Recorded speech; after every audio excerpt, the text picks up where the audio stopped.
Welcome to another edition of Daily Airline News covering the search for MH370. I'm Jeffrey Thomas and once again joined by UK aerospace engineer Richard Godfrey, who has taken Whisper technology, worked on it, perfected it as a tracking tool to find a new location for MH370. Welcome, Richard. Thank you, and good afternoon to you. Perhaps you can kick off as usual, giving us an update on the survey that Armada 7806 is currently conducting. Sure. Armada 7806 is still in the middle of the Indian Ocean in the survey area. This is the second survey area that they've been analyzing more closely. The When you zoom into the location, it is quite clear they're following a pattern. And if we take another screenshot where we overlay some lines, you can start to see the pattern of the AUV launches and recoveries that they've been doing. And they're working very methodically through this grid pattern and moving slowly further to the northeast and towards the first survey area that they've already covered. Yes, and they're still showing Cape Town as their destination. Yes, and now saying that they're going to reach it in 5 days, but that's That's not going to happen, is it? impossible. No, it will take them 15 days to go from their current location across to Cape Town.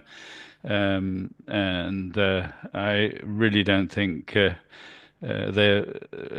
updated their AIS at all. They're obviously very busy with their survey work. Indeed. So we've got some great questions today, Richard, and really interesting ones. The first one is if Malaysia refuses to participate in supporting the search for MH370, why do they have any rights to the actual plane? It is in international waters. There were Americans, Australians on board. So if either country went and found the plane, couldn't they retrieve parts of the plane, salvage rights, question mark? Interesting question. Very interesting question. I'm not a lawyer, and this is perhaps one for the lawyers, but the regulation uh, identifies the state of registration of the aircraft, and that's Malaysia. It also recognized the state where the incident occurred, and to all intents and purposes, we don't know in which state the incident occurred. It could have been over Malaysian airspace, Vietnamese airspace, even Indonesian or Indian airspace. What we do know, of course, is that it's highly likely MH370 is in Australian airspace when it crashed. So the state of occurrence is probably most likely Australia. And then you got the state where of registration of the manufacturer, Boeing, which is America. You got the engine manufacturer, which is the UK. So all of these countries have an interest, and there were Chinese people on board, there were Malaysian people on board, there was one American citizen, there was several Australians, the Indian citizens. So all of these nations have an interest in recovering and solving this disappearance of MH370. And a supplementary question, not, it wasn't a supplementary question, but a question related to that from another person was because the claim for the loss of Malaysia 777 would have been paid within 48 hours of its disappearance, ownership of the wreckage would vest with the insurers who paid the claim. That's a very interesting one as well. Indeed. So The airframe 9M MRO, which was conducting the flight MH370, was insured by Allianz in Germany, one of the world's largest insurers.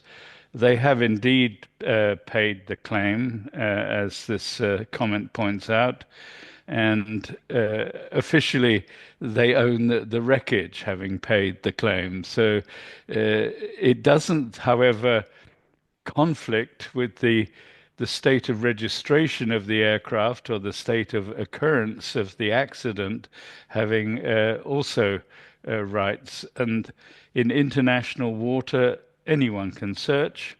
The only reason Ocean Infinity want an agreement with Malaysia is because they want compensation if they find the aircraft. So, in order to be paid $70 million if they are successful, and they have, I guess, more than that in expenses by the time they do find MH370, then yeah, they need a written agreement to ensure the compensation.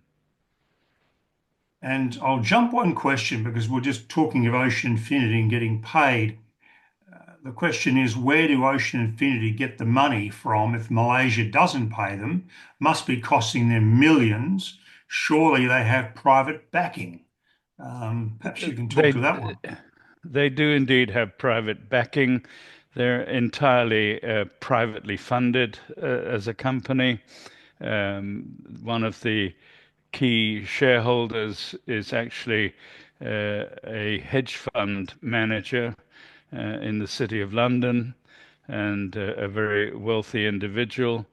There are several shareholders who have invested in Ocean Infinity, so they're well funded and it's all private funding. Mm. Someone else wants you to show an exact location where a Whisper has the plane located. It would be interesting to see if he ends up being right or not. So he puts you on the spot. Yeah, we've spent a lot of time defining a location. Um, we're showing a screenshot with the crash location. We are not exactly precise because Whisper is only available every 2 minutes, and in 2 minutes, an aircraft at say 500 knots can travel quite a long way. So we've defined, for that reason, a circle with a radius of 30 kilometers, and that's a bit further north along and just a bit further away from the seventh arc at around 29 degrees south. So this is north of Broken Ridge, and tomorrow we're going to have a look at the oceanography and drift analysis of UWA, the University of Western Australia, which is really exciting stuff. And it aligns very closely with the Whisper location. So we have two completely different scientific pursuits, oceanography and avionics and the Whisper technology, different scientific fields coming to the same conclusion. Yes, the UWA, University of Western Australia, have done some fabulous work on this search, and it'll be great to delve in further into that tomorrow. Another one, and the final one for today. One would think in this day and age that we could live stream the black box data from a plane bounced off a satellite to a server so we could track all of the data, including GPS location and altitude.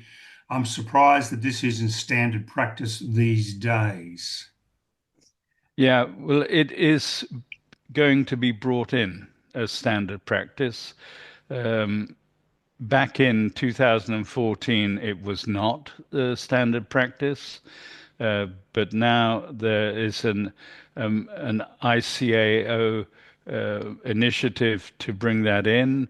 It will be on all new aircraft in the near future. They've almost finalized the complete system and agreement of the airlines to incorporate the system. Perhaps we can, in a future report, go into that system in some depth because it's quite fascinating what they're doing in order to protect any hijack situation or protect such an event as MH370 ever happening again. Yeah. Of course, one of the things that facilitates that, of course, is the huge spread now of satellites that we have that were not available in 2014, and the enormous amount of capacity that's required to upload all that data. Indeed, and so we have the satellite coverage. They've invented a new system which will sit on an aircraft and can't be switched off by anybody, which runs completely independent and can detect when something strange happens to an aircraft. So, sudden change of direction or change of altitude or change of speed, which shouldn't be happening. So it's a complicated system, but it will protect the flying public in the future. Terrific. Thank you. There's some great questions there. And so thank you, Richard, for your insights with those. And viewers, thank you very much indeed for tuning in. Please like us. Please leave your comments. We really do appreciate them. We try to answer as many as we can online, and of course, some of them on this program. And do tune in tomorrow, where we're going to examine, as Richard said, the UWA drift modelling in relationship to the current search. So thank you again, Richard. You're welcome.